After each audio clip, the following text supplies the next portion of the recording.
Okay, तो आज पढ़ेंगे हम block diagram of electronic multimeter. और ये होगा आपका आज का इस चैप्टर का लास्ट टॉपिक, ठीक है ना। क्या block diagram of electronic multimeter का ब्लॉक डायग्राम।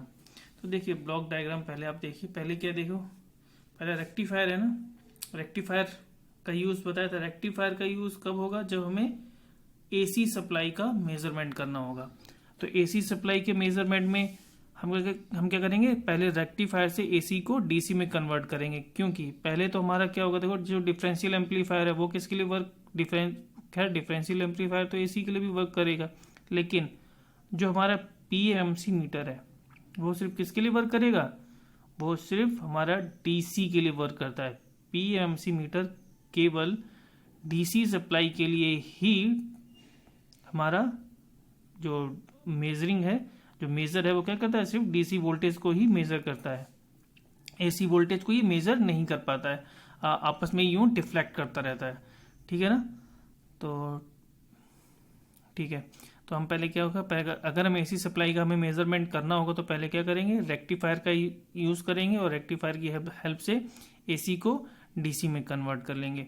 लेकिन अगर हम डीसी सप्लाई दे रहे हैं तो हमें रेक्टिफायर की ज़रूरत नहीं है, तो डायरेक्ट हम क्या करेंगे, डायरेक्ट डीसी का यूज़ कर सकते हैं, ठीक है। तो पहला, अगर डीसी सप्लाई कर रहे हैं तो रेक्टिफायर ब्लॉक को सप्लाई देने की ज़रूरत नहीं है।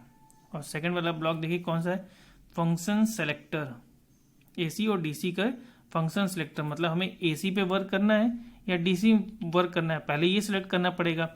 और फिर उसमें भी क्या, वोल्टेज नाप रहे हैं कि करंट नाप रहे हैं कि रेजिस्टेंस नाप रहे हैं, तो ठीक है ना। ये कहाँ पर करेंगे, फंक्शन सेलेक्टर में। जो हमारे ये फंक्शन सेलेक्टर है उसमें करेंगे ये, ठीक है। फंक्शन सेलेक्टर में समझ में आ गया क्या क्या करेंगे, एसी हमें मेजरमेंट करनी है या डीसी, एक तो ये सिलेक्ट करेंगे, ऊपर से एसी डीसी में क्या वोल्टेज मेजरमेंट करनी है कि करंट मेजरमेंट करनी है या फिर रेजिस्टेंस मेजर करनी है। उसके बाद आया range selection network. Range selection network मतलब देखिए, रेंज सिलेक्शन नेटवर्क जैसे मैंने अभी पढ़ाया था, ये है देखिए, रेजिस्टेंस मेजरमेंट में ये क्या है, रेंज सिलेक्शन तो है कि किस रेंज के रेजिस्टेंस को नापना है, तो ये है रेंज सिलेक्शन किसमें, रेजिस्टेंस में। और वोल्टेज में भी देखिए पढ़ाया था,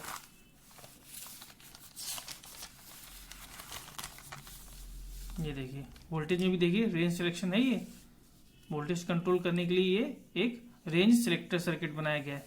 तो यहीं पर ये क्या है, range selection network and switch. ये किस रेंज में हमें वोल्टेज, करंट या रेजिस्टेंस का मेजरमेंट करना है, तो फिर हमें वो भी तो सेट करना पड़ेगा, ठीक। फिर आता है हमारा डिफरेंशियल एम्पलीफायर। ऑफ कोर्स फिर कहाँ से इनपुट जाएगा, डिफरेंशियल एम्पलीफायर से। और डिफरेंशियल एम्पलीफायर क्या करेगा, पास करेगा वोल्टेज पीएमसी मीटर को और हमारा मेजरमेंट हो जाएगा। तो ये पूरा हमें ब्लॉक, इसका इलेक्ट्रॉनिक्स मल्टीमीटर का पूरा ब्लॉक डायग्राम का एक्सप्लेनेशन समझ में आया, ठीक है। अब चलो ठीक है, एक बार इसमें देख लेते हैं इसकी थ्योरी में क्या लिखा हुआ है। Block diagram of electronic multimeter, यह एक रेक्टिफायर एम्पलीफायर टाइप मल्टीमीटर है।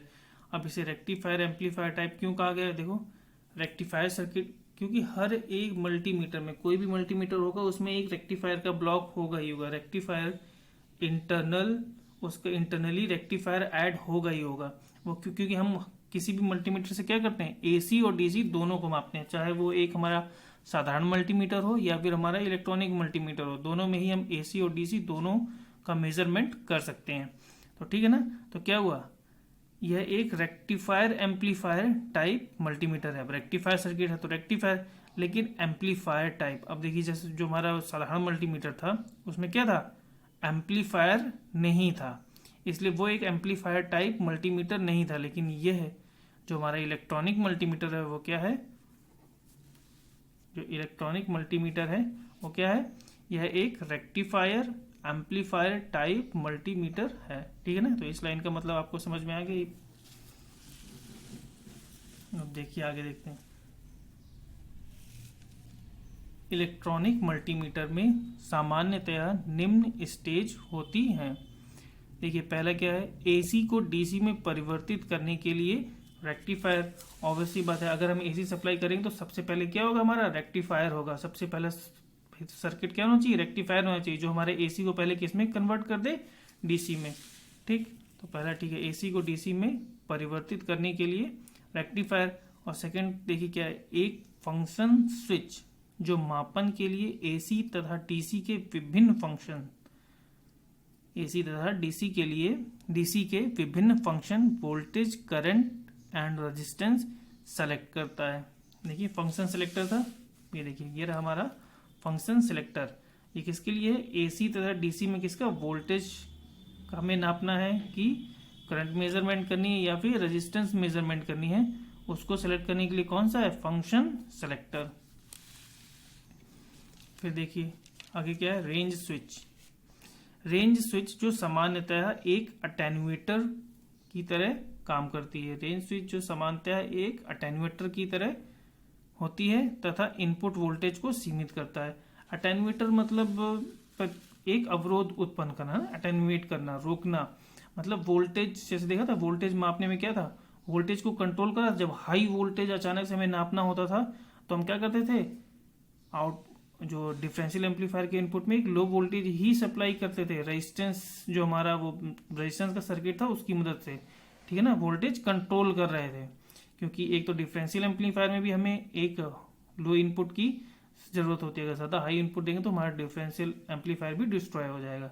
तो ये लिखा हुआ है कि रेंज स्विच जो सामान्यतः एक अटेन्यूएटर होता है तथा इनपुट वोल्टेज को सीमित करता है, ठीक है ना। ये range selection network and switch की बात कर रहे हैं। और फिर देखिए फोर्थ नंबर क्या है, बैलेंस ब्रिज डीसी एम्पलीफायर, जिसके हाई इनपुट रेजिस्टेंस के कारण लोडिंग इफेक्ट कम होता है तथा एरर भी कम आती है। ये भी हम कई बार पढ़ चुके हैं, अगर आपने पूरे लेक्चर पूरी तरीके से किए होंगे तो ये चीज़ तो रट गई होगी कि हाई इनपुट इम्पीडेंस के कारण, हाई इनपुट इम्पीडेंस या रेजिस्टेंस के कारण हमारा लोडिंग इफेक्ट कम होता है और उस लोडिंग इफेक्ट के कम होने की वजह से हमारी एरर कम आती है, ठीक है ना। अब देखिए नेक्स्ट, पीएमसी इंडिकेटिंग इंस्ट्रूमेंट है। पीएमसी इंडिकेटिंग इंस्ट्रूमेंट है। देखिए बैलेंस ब्रिज हो गया हमारा, मतलब वही differential amplifier balance bridge. Balance मतलब क्या, बैलेंस क्यों बोला उसे, बैलेंस इसलिए बोला कि उसमें डिफरेंशियल एम्पलीफायर होता है, दो फैट लगे हुए थे, अब दोनों फैट हमने क्या कहा था, बैलेंस होना चाहिए, दोनों सेम करेक्टरिस्टिक होना चाहिए। ऐसा नहीं होना चाहिए कि हम जब जीरो इनपुट दें तो हमारा आउटपुट कुछ ना कुछ मिले। तो हमने उसको ऐसे बैलेंस किया होता है, एक रेजिस्टेंस भी लगा देते हैं, कहते हैं जो हम जीरो इनपुट जो जीरो बैलेंस रजिस्टर होता है उसको भी यूज़ कर लेते हैं, ताकि क्या हो, हमारा जीरो इनपुट वोल्टेज पर हमारा आउटपुट वोल्टेज क्या है, जीरो आए। इसी को कहते हैं बैलेंस, क्या कहते हैं, balance bridge DC amplifier. Balance bridge DC amplifier, इसीलिए इसे बोलते हैं बैलेंस ब्रिज डीसी एम्पलीफायर। ठीक, तो आपको ये फोर्थ पॉइंट पूरा क्लियर हुआ। देन आते हैं फिफ्थ पॉइंट पे। फिफ्थ पॉइंट हुआ पीएमसी इंडिकेटिंग इंस्ट्रूमेंट मीटर है। अब ये आ रहा है डिफरेंशियल एम्पलीफायर के बाद क्या है, पीएमसी मीटर। अब देखिए पीएमसी मीटर तो ऑब्वियस बात है, हमारा कोई उसकी तरह हमारा डिजिटल मल्टीमीटर तो है नहीं कि हमारा डिजिट शो करेगा। ये क्या होता है, डिफ्लेक्शन करके हमें रीडिंग देता है। इसकी मेजरमेंट कैसे करता है, डिफ्लेक्शन की हेल्प से। तो ये क्या है, एक डिफ्लेक्टिंग टाइप मीटर है। जो हमारा पीएमसी मीटर है वो कौन सा टाइप है, डिफ्लेक्टिंग टाइप मीटर है, जो डिफ्लेक्शन से मेजरमेंट शो करता है, डिफ्लेक्शन के थ्रू मेजरमेंट शो करता है। ओके, अब लास्ट देखिए क्या है, सिक्स्थ, इंटरनल बैटरी तथा रेजिस्टेंस मेजरमेंट के लिए अतिरिक्त पर्पज। देखिए अब ये चीज क्या है, इंटरनल बैटरी, जैसे रेजिस्टेंस मेजरमेंट में बताया था, रेजिस्टेंस अगर मेजरमेंट करना होता है, भाई बताया था ना कि अगर रेजिस्टेंस मेजरमेंट करना है तो क्या होगा, हमें पहले तो हम इनपुट में क्या, जब जैसे मान लीजिए वोल्टेज मेजर करना है तो वोल्टेज इनपुट में दे दिया, करंट मेजर करना है तो करंट इनपुट में दे दिया। लेकिन जब रेजिस्टेंस मेजर करना है तो इनपुट में क्या देते हैं, एक रेजिस्टेंस ही तो देते हैं, लेकिन सप्लाई तो दी नहीं कोई। अब जो सप्लाई नहीं दी है तो पीएमसी डिफ्लेक्शन कैसे शो करेगा, पीएमसी मीटर तो सप्लाई देने पर ही डिफ्लेक्शन शो करेगा। तो इसके लिए क्या होता है, एक इंटरनल बैटरी भी होती है। इंटरनल बैटरी से कनेक्शन हो जाता है जब हम रेजिस्टेंस मेजरमेंट का स्विच घुमाते हैं। जब हम क्या कहते हैं, रेजिस्टेंस मेजरमेंट सेलेक्ट करते हैं तो अपने आप ही एक इंटरनल बैटरी से कनेक्शन हो जाता है जो कि एक सप्लाई देता है, जिसकी वजह से हम रेजिस्टेंस मेजरमेंट कर पाते हैं। तो यही लिखा हुआ है इसमें, इंटरनल बैटरी तथा रेजिस्टेंस मेजरमेंट के लिए अतिरिक्त परिपथ। देखो बाकी सब तो इसमें ठीक है, लेकिन एक रेजिस्टेंस मेजरमेंट के लिए देखो इंटरनल बैटरी भी होगी और एक अलग से परिपथ भी देखो होगा ही ना, ये अलग से एक परिपथ। तो रेजिस्टेंस मेजरमेंट के लिए भी अलग से ही डिजाइन करना पड़ेगा। तो ये भी एक उसी का ही भाग होता है, लेकिन ब्लॉक डायग्राम में इसे किसी तरह शो नहीं कर सकते, इसलिए एक अलग से छठवां पार्ट भी होता है। कौन सा, इंटरनल बैटरी और रेजिस्टेंस मेजरमेंट के लिए एक अलग परिपथ। तो ठीक है, आपका ये इलेक्ट्रॉनिक्स मल्टीमीटर के ब्लॉक डायग्राम भी एक्सप्लेन हो गया है, ठीक है ना। तो इसके बाद आपका ये चैप्टर कंप्लीट हो जाता है। नेक्स्ट लेक्चर से आपका नया चैप्टर स्टार्ट होगा। Okay, thank you.